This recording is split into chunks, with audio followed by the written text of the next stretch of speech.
ऐसी आज बंसी बजाई कि सभी गोपियाँ भगवान के पास गई और जब भगवान ने देखा तो कहा कि तुम्हारा आने का कारण क्या है। गोपियों का मन उदास हो गया कि प्यारे कैसी बातें कर रहे हैं। कहा कि निमंत्रण दिया, बुलाया और जब आए तो आने का कारण क्या है।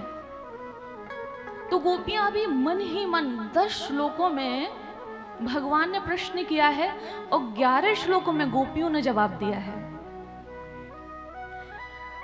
मैवं विवोर्हति भवा गदितुं रशंसं संतज्य सर्व विषयांस तव पादमूलम्।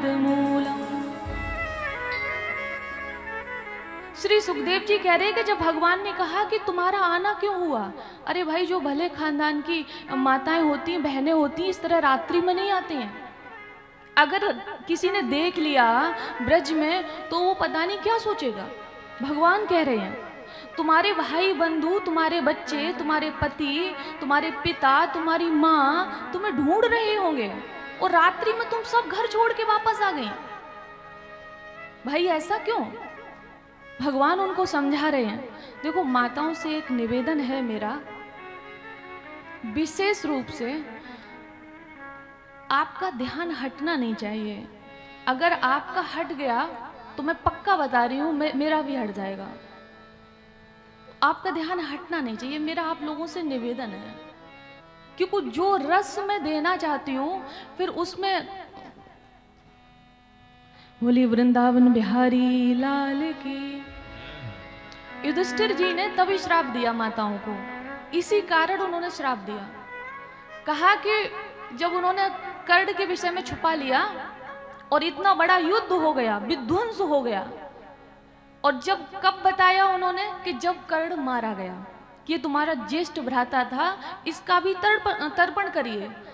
अब युधिष्ठिर को बहुत बुरा लगा, बहुत रोए और ये कहा कि मैया आपने इतना बड़ा विध्वंस करा दिया, महाभारत का युद्ध करा दिया, जाओ हम समस्त नारी जाति को श्राप देते हैं कि आज से उनके मुख में कोई बात नहीं रुकेगी। तो ये बाड़ी जो निकलती है वो गले से ही तो आती है, मान लो पेट से आई, गले से, फिर ये तब ये बाहर आती है। तो इसलिए ना माताओं की गर्दन रुकती नहीं है, रुकती नहीं है। इसलिए कोई आता है ये लोग सीधा देखते हैं और माताओं की थोड़ी सी नजर इधर उधर हो ही जाती है। वो श्राप लगा है ना जो, उसका असर है। बोलिए वृंदावन बिहारी लाल की जय। तो भगवान ने कहा कि गोपियों से कि आप क्यों आई हो, भाई परिवार ढूंढ रहा होगा, लोग क्या कहेंगे, तुमको घर वापस चला जाना चाहिए। जो भले खानदान की माताएं होती वो ऐसे नहीं आती हैं। तो भगवान ने जब इस प्रकार कहा तो श्री सुखदेव जी लिख रहे हैं कि भग्न संकल्पा, कि गोपियों का जो वो संकल्प लेके आई थी कि आज प्यारे का दर्शन करेंगे, अंग संग पाएंगे, नृत्य करेंगे, अगर चरणों की सेवा मिली तो वो सेवा करेंगे, आज तो वो सारा का सारा संकल्प ही टूट गया। अब कोई बुला रहा है, अब मुझे आप कथा के लिए बुलाओ और हम कथा की डेट से 1 दिन पहले आ जाएं, आप माला भी डाल दो, स्वागत भी कर दो और अच्छे से और 2-4 मालाएं भी डलवाओ, फिर बोलो क्यों आई हूं, मेरा हाल क्या होगा,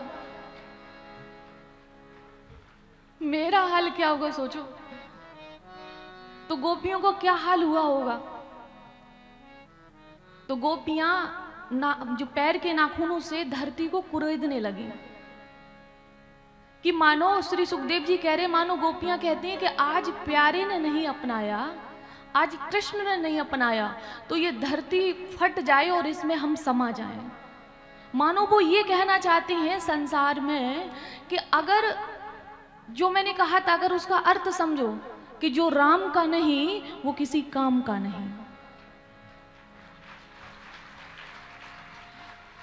और काम का नहीं। अगर हमको ये स्वीकार नहीं कर रहे हैं तो मैं किसी काम की नहीं हूँ, और काम की नहीं हूँ तो हे धरती मैया आप स्थान दीजिए और हमें अपने आप में समा लीजिए। गोपियाँ ये कह रही हैं। और भगवान से कहा, मैवम विभोर हति भवान गदितुम नृशंसम संतज्य सर्व विषयांस तव पाद मूलम। बड़ी सुंदर बात कही गोपियों ने।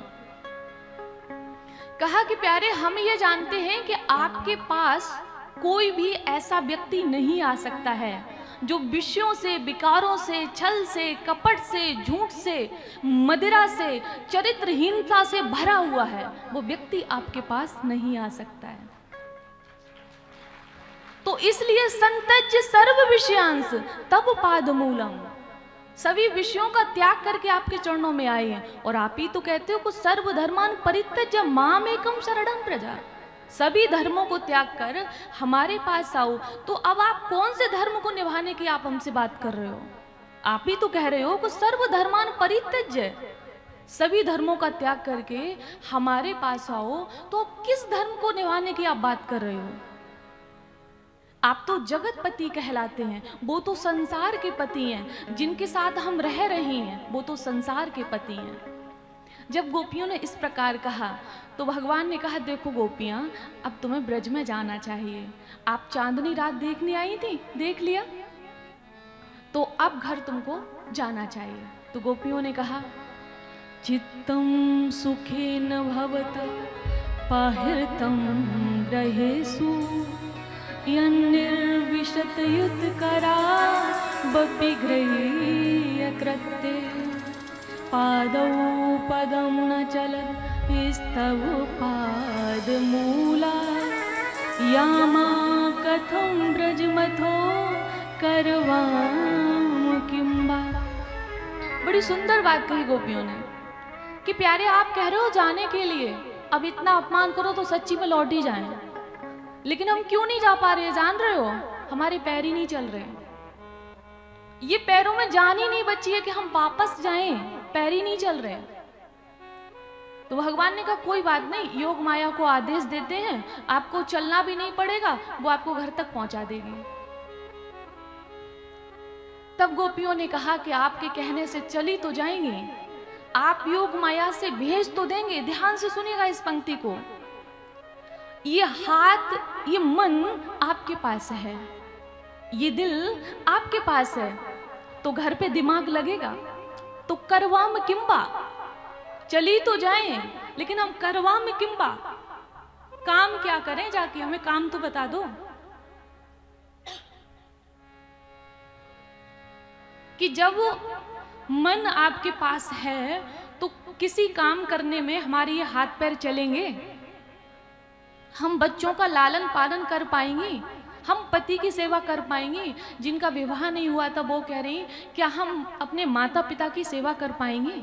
आप हमें ये बताइए। मन तो आपके पास है, और आप आजमा के देख लो इस संसार में, अगर मन आपका नहीं लगेगा आप कोई कार्य करने में सक्षम नहीं होंगे।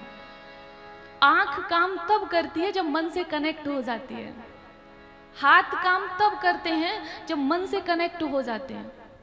और आप, कई बार ऐसा होता है ये काम बिगड़ गया, क्यों? मन से नहीं किया। क्योंकि मन ताकत देता है, मन आपको हिम्मत देता है। तो इस प्रकार गोपियों ने भगवान से कहा कि हम घर जाके करेंगे क्या।